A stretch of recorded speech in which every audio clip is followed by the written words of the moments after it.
Uh, Thank you. We will be recording this event to post on our social media and our YouTube account, and also for anyone who couldn't make it today.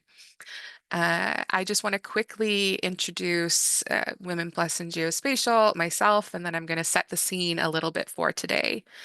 So, if you're not familiar with Women Plus in Geospatial, we are a global professional network, and we work to promote diversity and gender equality within the geospatial industry and academia.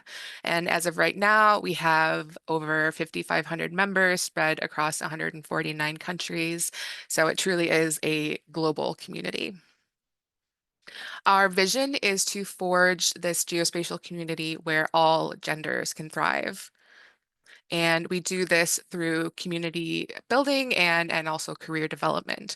So we have a really successful mentorship program. We do a lot of networking and events. We maintain a speakers database, and we also participate in a lot of advocacy work. As for myself, hello everyone. I'll be your host today. My name is Lindsey Higgins. I am a physical geographer by training. Back in my academic life, I focused on studying climate change, but these days I work in the communications field. So at Women Plus in Geo, I co-lead our external communications team. And then in my day job, I'm communications manager for Thrive Geo, which is a geospatial training and technical consulting company. I'm also an advocate for women's health, and I became involved in the menstrual health space back when I began working with the Case for Her, which is a funding agency that works exclusively with women's sexual health, menstrual health, just these really underserved areas of yeah, women's health. So if you follow me on LinkedIn, essentially you will get a mix of a lot of climate posts and geospatial and a sprinkle of women's health. But I'm sure you're all wondering, what brought us to this event here today. So back in March, we hosted an event for International Women's Day, which included a presentation on collaborative geofeminism by Dr. Celine Yang, and some of you might be familiar with her involvement in the group GeoChicas. But when she was talking about some gender disparities in the data on OpenStreetMap, she shared that across the entire world, only 10 points had been mapped using a tag for feminine hygiene products in vending machines. And she compared that to data for condoms in vending machines, where there were almost 2,000 points mapped. And, being someone who's involved in the MH advocacy space, I thought this was outrageous. I mean, it seemed like I couldn't stand for it. So I dug a little bit deeper, and I found that today there are 155 of those vending machines currently on the map. And I also learned that there is a tag for the availability of free menstrual products under this toilets tag for menstrual products. And here it essentially says yes, no, or limited as to whether there are free products available. And for this tag, when I first started looking, there were about 1,100 points that had been added to the map, but still, like, not very much if we're talking about the global landscape of toilets. If you go a little bit deeper into this tag, today there's 1,300 toilets tagged, but close to 90% of those are marked as no products available.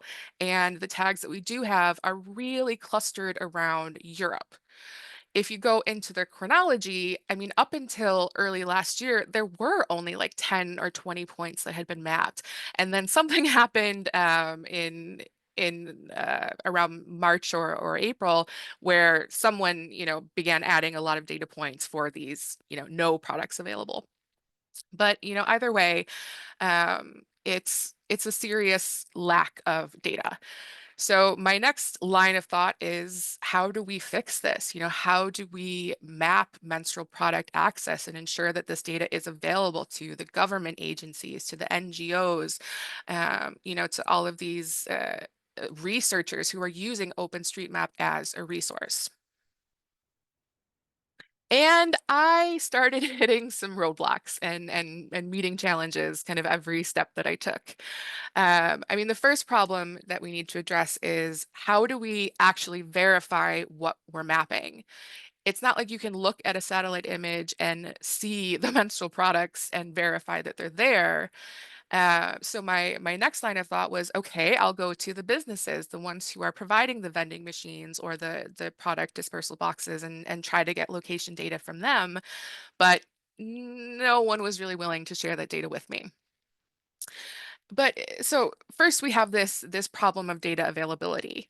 But then I started thinking, is it even enough to just map the products themselves? And if we're going to answer that question, we need to have a solid understanding of, what is menstrual health beyond products? What does the whole picture look like? And also, what does a menstrual friendly toilet look like? So today we're going to hear from some of the experts. We'll talk about what is menstrual health, and then again we'll look into what is included in a menstrual-friendly toilet. So I believe that Chidera has joined us now. So I would love to pass the screen or the stage over to her. Chidera, are you with us? Yes, I am. Amazing. Would you like me to share your slides or would you like to share? All right, please, I would like you to share my slides. Thank you I very will much. absolutely do that. So give me a moment to switch Okay. here. And you just tell me when you need me to move. Please take it away. All right. Thank you very much. Hi, everyone. Greetings and happy Menstrual Hygiene Day to everyone present here today. It's really amazing having everyone on the stage today. So I'll be going right into what my topic is all about. That's menstrual health and hygiene 101. So I hope everyone can hear me. We can hear you. Loud. Yes, All right, please. thank So I want us to imagine a world where having your period becomes your lifestyle and there is nothing for us to hide, nothing to be ashamed of, and everything we need is within our reach. That's just my opening statement for this program today. So my name is Chidera James-Edeh from Period Slay, and it's a place where every darling actually slays in period, not just one day, but every day. So next slide, please. So we describe menstruation as the way the body is shedding the womb's lining where there is no pregnancy. It's a natural and a healthy process that shows that the body is working as it should. And when we talk about our menstrual health, I mean, it means our body feeling good, both in the body, both mind, and our social life during period and throughout our menstrual cycle. So it's not just about staying clean, it includes being comfortable, having that support, and living without shame because of our period. Please, next slide. I think we are 2 slides away now. Leslie. Okay. Yes, thank you very much. So we are on the basic female reproductive anatomy. So I want us to take it this way. So we have the vagina, which is the passageway for the menstrual blood. We have the cervix, which connects the vagina and the uterus. Then we have the uterus, which is that's where the endometrial lining builds up. Then we have the endometrium, which shades during menstruation. Then we have the fallopian tubes, which it's a pathway for egg transport. Then finally, we have the ovaries, where the eggs are released and they secrete the hormones needed. So please, next slide. The next slide, we'll talk about the menstrual cycle itself. So I want us to actually find this from a point of view, personal point of view, and Of course, I know that every one of us have these different phases. So I want us to actually understand it by integrating a story. So let's meet me again. Meet me. My name is Dera, and I'm a 25-year-old project manager. I'm very, very passionate about public health and community engagement. So while I spend my days organizing health outreaches, mobilizing partners, and facilitating change in undeserved communities, there is a rhythm guiding me quietly. That's my menstrual cycle. That's your menstrual cycle. It's more than just being a period, it's a monthly pattern of hormonal changes that affects how we think, feel, and perform. And the ability that I have learned that to learn how to work and not working against, work with it and not against it, that's like psyching my workflow, creativity, and the rest of it. It's what helps me. So let's talk about the menstrual phase, where I usually call our inner winter. Here, during this phase, you feel more, like I'm going to personalize this, yes. So I feel more like I feel more inward. My period arrives and my energy dips, and it's a signal for me to slow down, allow my body to reset. What's happening? What's the biology behind this? This is all talk about my estrogen and progesterone levels drops and my uterus sheds its lining. How do I feel? What's the feeling behind this? We have the low energy, we are reflective and maybe a little moody. Then the work cycle what I talk about is I schedule fewer external meetings. I use this time for admin tasks, strategy reviews, and quiet plan. I also let my team know that I'm in my reflective mode. Then we go over to the follicular phase. During this phase, this is where my energy begins to rise again and I feel refreshed, curious, and ready to brainstorm big ideas. This is when I feel more innovative, yes. And what's happening here? What's happening biologically? The estrogen rise increases. There's a new egg, the new egg matures, and my uterus starts rebuilding. How do you feel during this period? You're more creative, focused, and energetic. Then what's your work cycle here? You are scheduling community designs. I schedule my community designs, sections, grant writing, or stakeholders meeting because here my brain is really very sharp and I present ideas with clarity and vision. Then we move over to the ovulation phase. Yeah, this is the peak of it. I mean, I feel very bold, charismatic, and confident. My communication is usually very on point, and my body feels very powerful. And what's the biology that happens here? Here, your egg is released, and this is the time where you are most fertile.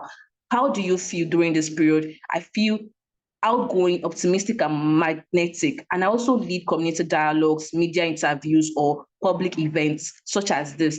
Then finally, we have the luteal phase. Things begin to shift again. I mean, I become more introspective and sensitive. I use this phase for deep work and preparation. But I also watch out for my premenstrual syndrome. And what's the biology behind this? There is progesterone rises to support the possible pregnancy, then it drops again. And what that was my work cycle. I reduce high stress tasks and focus on organizing reports and budgeting and following up as well.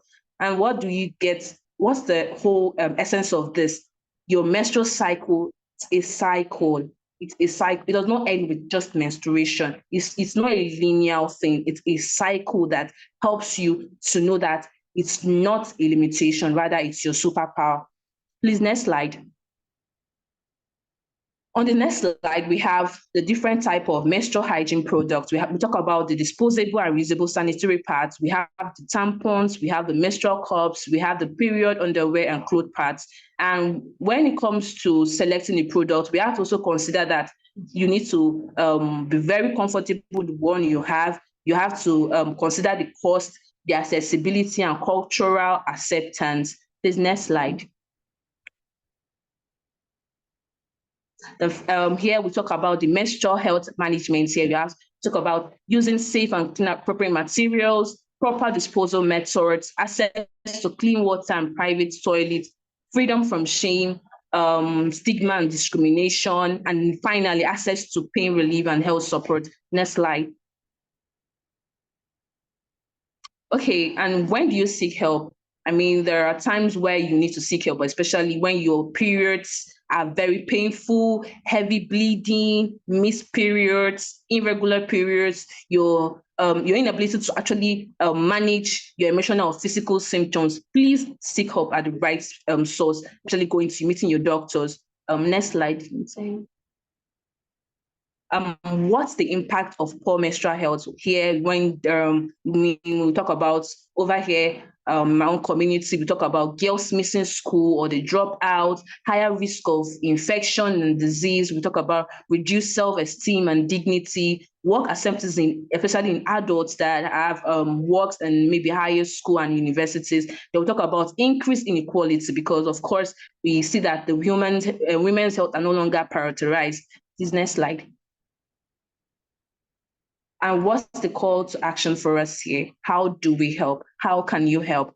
Educate peers and younger girls, normalize talking about periods, your menstruation, promote access to sustainable products like the way we're doing today, putting menstrual health on the map, advocate for policy change in schools and workplace.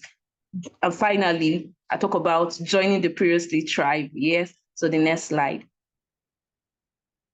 Okay, here we have the reference. And finally, I think that's all we have. Thank you very much for having me. Thank you very much.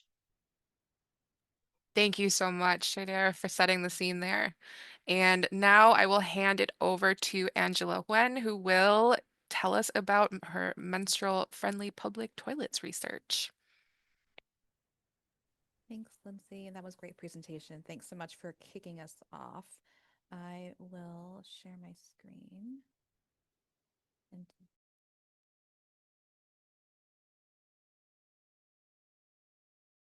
okay, and everyone can see my slides, right? Great. We're good now. Okay. All right. Hi, everyone. It's great to be invited to present at this event and to bring more attention to public toilets and what makes a toilet menstrual friendly and to introduce the menstrual friendly public toilet toolkit. So, as an intro, my name is Angela Nguyen, and I recently finished my postdoc at Columbia University. I was a postdoc in the GATE program, which stands for Gender, Adolescent Transitions, and Environment, and it's housed within the Department of Sociomedical Sciences. So this program is led by Dr. Marnie Sommer. She was my mentor during my postdoc. And I'm here to talk a little bit about the Menstrual Friendly Public Toilet Toolkit, MFPT for short, which was developed after a global study we did where we looked at public toilets in 6 different cities. And I will share a little bit about that in a minute. But first, I want to provide some background context. So there is a growing global menstrual movement, mostly centered around increasing access to products in schools and education, but little attention is given to the need for public toilets in cities and making them menstrual friendly. And so by doing this, cities will be able to enhance equitable access to the public space. We do need to consider the impacts of gendered access to the public space. We need to consider access to toilets, because access to toilets and safe sanitation is a fundamental human right, and everybody eventually needs a place to go. However, the scarcity of public toilets, quality public toilets, impacts people who menstruate by hindering proper menstrual management and increasing the risk of infections and other health issues. And because of this inattention to menstrual friendly public toilets, we sought to conduct a 6 city study to assess the quote menstrual friendliness of public toilets. And we did this study in 2023. So we define menstrual friendly public toilets, MFPTs, as accessible toilet facilities providing those who menstruate the space and resources to manage their menstruation needs so that they navigate cities with dignity, ease, and comfort. So here is a map showing the 6 cities highlighted in blue that were included in our study. We audited public toilets in New York City, Rio de Janeiro, Barcelona, Kampala, Manila, and Osaka. I also wanted to share a photo of our study team. Here are our city leads across the 6 different cities and the Columbia Gate team who helped support this study. So to guide our methods, we had 2 main research questions going in. And so that first question was, what is the status of menstrual friendly public toilets surveyed in Barcelona, Rio, Kampala, Manila, and New York City? And we also wanted to know, are there differences in menstrual friendliness by and within the 6 cities? And so in each city, we carried out 2 main study methods. We first conducted audits of public toilets in 4 sites that we characterize as business, residential, tourist, and transit pub. And then following this audit, we identified key stakeholders and did interviews with them. And so in our MFPT toolkit, which I will introduce in a few slides, our toolkit covers methods to do both of these um, approaches. But because of the time, I won't cover our study findings. We also have two papers published on our work that you can find on our website, which we can link at the end of the presentation. And so this is a visual representation of where those toilet audits took place. So the six cities or six cross sections here. And so as I mentioned, we did audits based on neighborhood type. We hypothesized that menstrual friendliness or the quality of public toilets would vary by neighborhood type. So the different colors here represent the neighborhood type that were identified by our team based on their lived experiences and knowledge of the city. And the shaded circle around the colorful dots, they represent a walking area to locate public toilets to audit. So data collectors would come to the center of each neighborhood site and they would walk around this quote unquote buffer. And so they would look for any visible toilets within this buffer. And the buffer was something we decided to be a 500-meter radius buffer. This was, I want to emphasize, an exploratory approach that we figured that was feasible and that would capture a relatively large sample of toilets. So in terms of the type of information we collected for each toilet, we created a survey tool to capture a range of menstrual hygiene related characteristics. So the audit tool itself was split into 8 sections. There were 68 items total, which does sound lengthy, but most of the items on our tool were very quick indicators. So yes, no, not applicable, that sort of thing. And so at a snapshot here, the tool collected information on aspects related to the toilet's structure, accessibility, the location, and overall quality. We also collected information on the quantity and condition of toilets, stalls, cubicles, and any disposal mechanisms within the facility or cubicles. We also collected information around the availability of general resources such as water and soap, and the availability of menstrual management specific resources such as a mirror. Is the mirror long enough, adequately long enough to check for stains on clothing, for example? And so all of this data was collected electronically using the Qualtrics survey platform. So, in addition to publishing our findings from our audit study, we sought to develop a toolkit for anyone to use and adapt in a range of contexts. So, the MFPT toolkit is a set of tools to assess the menstrual friendliness of public toilets in new contexts, including barriers and opportunities for expanding availability. It's also an approach to building evidence for advocacy on MFPTs. And if you're wondering who it's intended for, citizen scientists, researchers, menstrual health and hygiene and sanitation advocates, and implementers. And again, we want to emphasize that the toolkit is made to be adaptable. We designed the toolkit so users can adapt and use the tools to meet localized needs, context, time, and available resources. So in the toolkit, there are 5 main components. The first is a guidance note, which is a brief overview of all the components. We also share the toilet audit tool that we created that I mentioned earlier that we have since refined since finishing our study. And so this tool is used to collect data about each toilet that you'll identify in the field. And we also have a training deck for the toilet audit tool. So this is a detailed information deck about how to conduct a toilet audit. We also share a key informant interview guide, which I won't talk about today, but this is a guide for semi-structured interviews of relevant stakeholders. We also share examples for sharing out findings. This would be after you do your study or your audit and analyze the data, considering who would you be sharing this information with. So, for example, we talk about the 2 pages that we produced for each city from our study.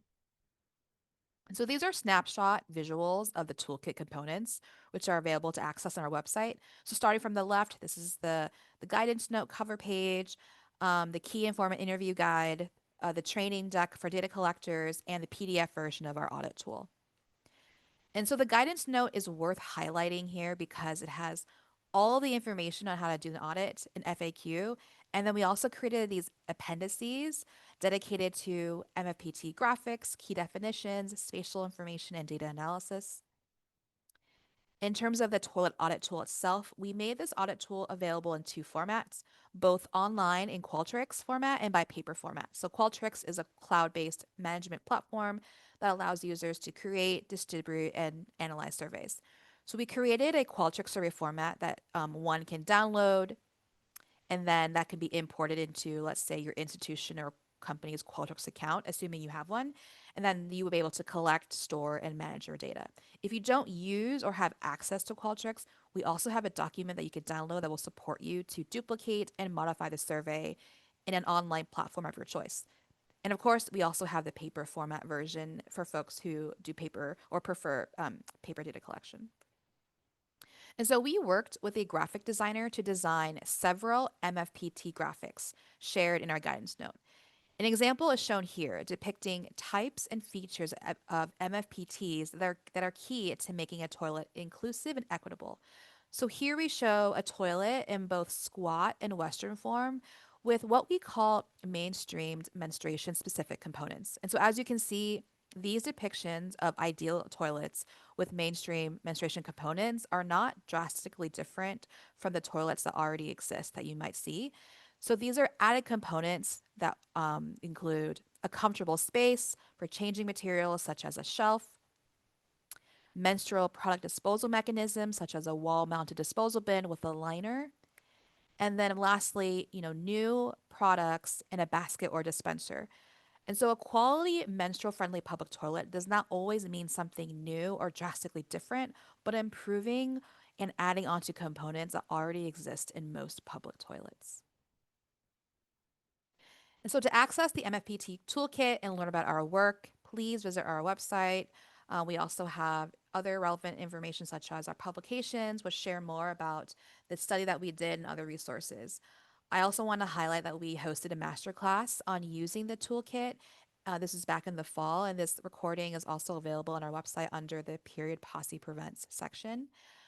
And lastly, for additional information, collaborating, or getting started for this type of work, if you are interested, we encourage folks to contact our GATE program director, Amarni Sommer, for additional information and get questions. And this is her email address I wanted to share here. And to close, I want to acknowledge our fantastic MFPT working team, city leads from the global study, and the research staff and members who support all of our work and advocacy. Thanks so much for listening, and we hope this generates some interest in conducting menstrual-friendly public toilets in the cities and communities that you work or live in. Thank you so much, Angela. That was really fantastic. All right. I think now we can head into the interactive portion of today's event. So I'm going to share my screen one more time and talk a little bit about the breakout rooms. Okay, so just as a reminder, we have two OpenStreetMap tags available at the moment. We have one for paid products, which are through the vending machine tag, and we have one for free products through the menstrual products tag for toilets. And free products are simply yes, limited, or no availability. So in the breakout rooms, which I originally had designated 10 minutes, but since we're doing so well on time, I think we can give it 15, Esther. But step one, do some quick introductions. I think just your name and maybe whether your interest is on the geospatial side or on the menstrual health side. And then step two is to designate a note taker. And I'll show you in a moment our Excalidraw document, and we'll be sharing the link to that in the chat. And then step three is to discuss. So some questions to help move things along. What should be on the map? Is it enough to just map product access? How do we get the location data for whatever it is we're going to map? Are we contacting more companies? Are we going out into the field with something like the MFPT? Or did I do that right? And then finally, how do we map the data itself? Do you know of any tools or apps that would be helpful in this type of project? Is it hosting a mapathon? Is it using a Map Complete project? Let's work together. Hopefully, we'll get a good mix of MH and geospatial people, and we can really come up with some fantastic ideas to try and solve this data gap. So I mentioned we have an Excalibur document, and there's spaces for all of the breakout rooms. I put the questions right into the document to get everybody thinking. So designate your note taker and please leave some notes within your little square. If you want to move around the document, just hold down your space bar and then you can drag your mouse and it'll move you around the actual document itself. So I'm gonna go back to stopping my share, and Esther from the Women Plus and Geo side is going to help me set up our breakout rooms.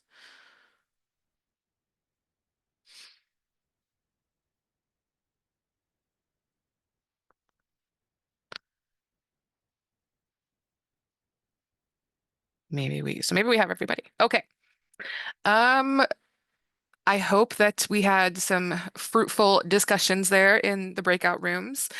We've got about 10 minutes left together, so I would really love to talk about, what the ideas we came up with, if there's any questions that we have.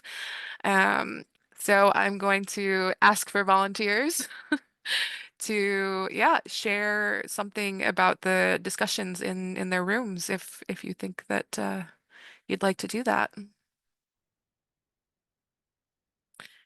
Can either just pop up and speak or raise your hand. I was in group one and we had people from different countries. Um, and we were specifically talking about maybe experiences and types of bathrooms in each location. And Eve specifically noted that even though there were tags currently in Nairobi, that those tags were old ones. And so Mm, even if there are tags that are there, we can't take advantage of that, and they would most likely need to be updated. And she said that there's a way to see like when they were last added. So not only adding more tags, but updating them as well. I thought that was that's a great takeaway. that's a great point. Thank you for sharing. Maybe we get someone from room two, room three. I Did can go. anyone come? Oh, sorry. Go for it. I was in room 3 and I really enjoyed our conversation again because I think people are coming from kind of all over the world with Mm, different experiences. But something that we just talked about was kind of like bathroom architecture and things that might be needed depending on like if you're using a menstrual. I mentioned that I use a menstrual cup and it's easier to have the sink in the toilet so that you can wash it easily. And then somebody else mentioned that if you have a really heavy period, that also might be the case if you want the sink. So like being able to know kind of what bathrooms have those things. And then water quality was mentioned, like knowing like if you can use the water to wash out your menstrual cup. And then also we kind of talked about like if there's a bin in the bathroom, like being able to throw it out. And then also like knowing shops nearby to go and be able to buy sanitary products if you need that. Or other things. I know I'm missing things, so I'm happy for anybody else in my group to kind of chime in and help add to the conversation. Thank you for sharing. I'm really curious if anyone came up with suggestions for how to collect the data, what they think might be the best way to go about it, if there were any apps that came up or services we could use. Okay, so I was in group one, and what was suggested was field mapping. So people Hmm. will go there to collect data and after put it on the map. So that was group one. I think field mapping is a great way to collect the data. One of the points that came up during some of the webinars on the menstrual friendly toolkit was, safety, just to make sure that maybe you're mapping in pairs or you're not going out alone at night, staying aware of your surroundings. Because, I mean, while we need to collect the data, we also want to make sure that everybody's doing it, safely and responsibly as well. One thing we were talking about, and this might not work everywhere, but people who have access to mobile phones, if we could even set up QR codes on the back of toilet doors to like encourage field collection. That won't work everywhere, but it's an idea.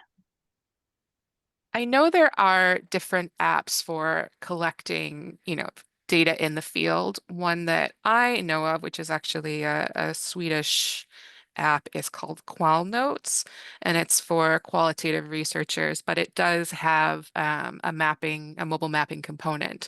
So using an app like this, you can visit the places in the field, mark it on your map, and then take notes about, what is available in that specific location. But if anyone else knows of a similar idea, please do share. But I like the idea of QR codes. I mean, maybe those could even be on the vending machines or the product disposal boxes as well.